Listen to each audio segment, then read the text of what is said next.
Shalom, bien-aimés dans le Seigneur.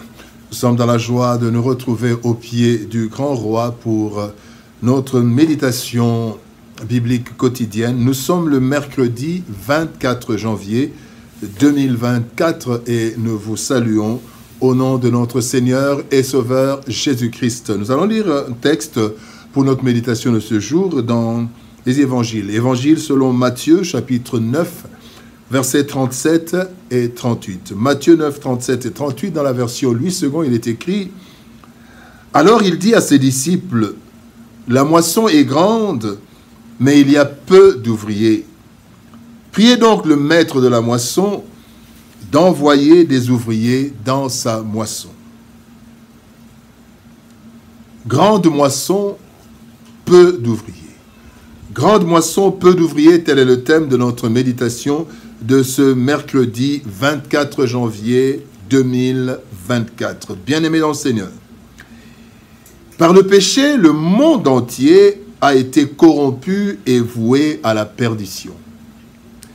L'Éternel, dans son amour, ne s'est pas lassé de ce monde et il désire le sauver sans toutefois forcer qui que ce soit. C'est ainsi qu'il a répandu sa parole de diverses façons jusqu'à la venue de la parole faite chair, Jésus-Christ notre Seigneur et Sauveur. L'amour ainsi que la parole de Dieu répandue ont porté du fruit dans les cœurs. Il y a donc une moisson abondante, fruit des semailles de Dieu depuis le commencement. Nous sommes arrivés au temps de la moisson. Dieu veut récupérer les siens pour le royaume. Pour cela, il a besoin d'ouvriers qui puissent cueillir cette moisson par le travail de l'évangélisation. Le texte de ce jour nous révèle qu'il se pose cependant un problème. La moisson est prête, la moisson est grande, mais il y a peu d'ouvriers pour le travail. Voici quelques leçons tirées de ce texte du jour. Première leçon, parlons de la grande moisson. Dans Jean chapitre 4, verset 35, le Seigneur Jésus-Christ dit « Ne dites-vous pas qu'il y a encore 4 mois jusqu'à la moisson? Voici, je vous le dis, levez les yeux et regardez les champs qui déjà blanchissent pour la moisson. » La moisson, en fait, c'est le travail, c'est le produit, le travail de récolte des produits agricoles. C'est l'ensemble des produits qu'on doit récolter. Dans le contexte biblique et chrétien, c'est la récupération des enfants de Dieu, qui est la production du travail de semaille, de la parole et des œuvres de Dieu dans le monde durant des années, durant des millénaires. Depuis la chute, Dieu n'a cessé de semer pour récupérer les cœurs de ses créatures. Avec la venue du Christ et l'œuvre de Golgotha, le travail de la moisson a commencé, et cela jusqu'au retour du Christ, à l'avènement du Christ.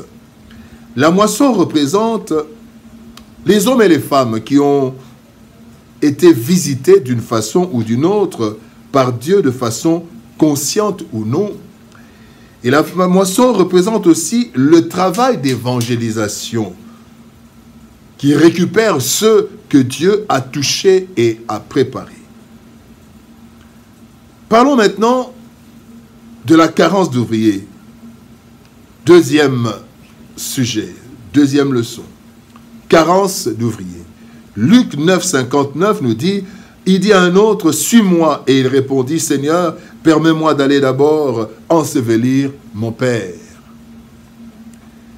Dieu a déjà préparé le terrain à plusieurs niveaux et par plusieurs canaux. D'abord par la nature, Dieu a préparé le cœur des hommes. Dans Romains chapitre 1, verset 20, la Bible nous dit que le Seigneur montre, on voit la grandeur, la présence de Dieu en regardant la nature, la création. Dieu a préparé le terrain par la conscience. Romains 2, 15 nous dit que, en fait, Dieu a mis dans notre conscience sa présence. Donc, dans la conscience de chaque être humain, il y a cette réalité de Dieu. Mais il y a aussi, le Seigneur a préparé le terrain par le Saint-Esprit. Jean 16, 8 nous dit que le Saint-Esprit nous convaincra le monde. Et le Saint-Esprit convainc les cœurs. Et enfin, le Seigneur a préparé le monde par l'annonce de la parole. Les prophètes sont venus, plusieurs prophètes et les prédicateurs. Jésus-Christ lui-même est venu. Il y a maintenant un besoin d'hommes et de femmes qui s'investissent, qui acceptent de récolter la production divine par l'évangélisation individuelle. C'est là le sens de ces deux versets. Matthieu 28, 18 à 20, « Allez, faites de toutes les nations les disciples ». Mais c'est aussi le sens de Acte 1, 8, « Vous serez mes témoins jusqu'aux extrémités de la terre ». Ce n'est pas nous qui transformons les cœurs, bien-aimés. Ce n'est pas nous. Le Saint-Esprit a déjà préparé le terrain. Nous accompagnons les non-croyants à faire le pas du salut, accepter Jésus-Christ dans leur vie, comme Philippe, quand vous lisez Luc chapitre 8, 34 à 38, Luc fait un travail, mais déjà le Saint-Esprit était en train de parler à l'eunuque éthiopien. Malheureusement, très peu de chrétiens s'engagent dans cette mission, pourtant universelle. Et pourquoi très peu de chrétiens s'engagent? C'est à cause de l'ignorance. Ils ne connaissent pas le sens de leur vie chrétienne. À cause de l'égoïsme, ils ont rencontré le Seigneur et cela leur suffit. À cause de la peur et de la honte de parler du Seigneur, mais aussi à cause de l'aveuglement de l'ennemi. La troisième leçon appelle au maître. Jean chapitre 6, verset 44 nous dit « Nul ne peut venir à moi si le Père qui m'a envoyé ne l'attire. » Devant cet état des choses, bien-aimés, le Seigneur nous donne la seule voie de salut. Priez le Maître. Priez le Maître de la moisson, car, 1, il est le créateur de tout. 2, le monde lui appartient. 3, c'est lui qui a préparé la moisson. 4, c'est lui qui peut convaincre et envoyer. Et enfin, 5, c'est lui le rémunérateur de ceux qui travaillent, ceux qui le cherchent et ceux qui sont dans la moisson. Nous avons donc tout intérêt à prier le maître de la moisson pour qu'il envoie des ouvriers, car la fin du monde, bien-aimé, et l'arrivée de la nouvelle terre et de nouveaux cieux en dépendent, selon Matthieu 24, 14, qui dit « Cette bonne nouvelle du royaume sera prêchée dans le monde entier pour servir de témoignage à toutes les nations. Alors viendra la fin. » La moisson est grande et prête pour la récolte. Cette moisson, ce sont les hommes et les femmes en qui Dieu a semé sa parole et ses œuvres. Mais il faut que des hommes et des femmes, d'autres hommes et d'autres femmes s'investissent pour prendre la récolte en annonçant Christ. Annonçant Christ pour le salut éternel. Il se fait que plusieurs enfants de Dieu sont démissionnaires pour diverses raisons. C'est le souci du Christ qui nous invite à prier afin que Dieu, le maître de la moisson, envoie des ouvriers pour faire ce travail duquel dépend notre avenir céleste, notre avenir éternel. Prions. Père de gloire, Dieu Tout-Puissant, toi le maître de la moisson, nous venons à toi, Seigneur éternel, Dieu de gloire, te prier afin que tu envoies des ouvriers dans la moisson, cette moisson qui est déjà prête et qui est grande.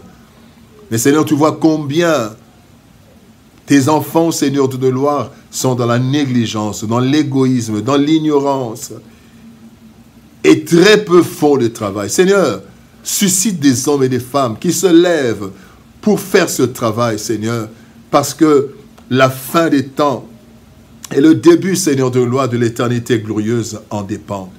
Aide-nous, Seigneur, enlève tout aveuglement, enlève toute ignorance et donne-nous la force du Saint-Esprit afin que nous allions et que nous puissions travailler dans ta moisson.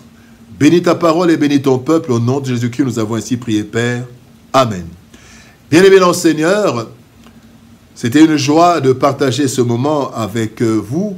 Et nous vous rappelons notre rendez-vous du 3 février, samedi 3 février 2024, de 16h à 19h, à la cathédrale du Centenaire, centre paroissial Monseigneur Marini. C'est là que nous allons nous retrouver pour la célébration au pied du Grand Roi, pour écouter la parole de Dieu, adorer le Seigneur, rendre grâce au Seigneur, partager les témoignages par rapport aux méditations que nous recevons et aussi donner des suggestions pour l'amélioration de l'œuvre du Seigneur à travers APGR au pied du Grand Roi. Que Dieu nous bénisse, shalom, au revoir, et par la grâce de Dieu, nous nous retrouvons demain pour une nouvelle méditation. Au revoir, shalom et à demain.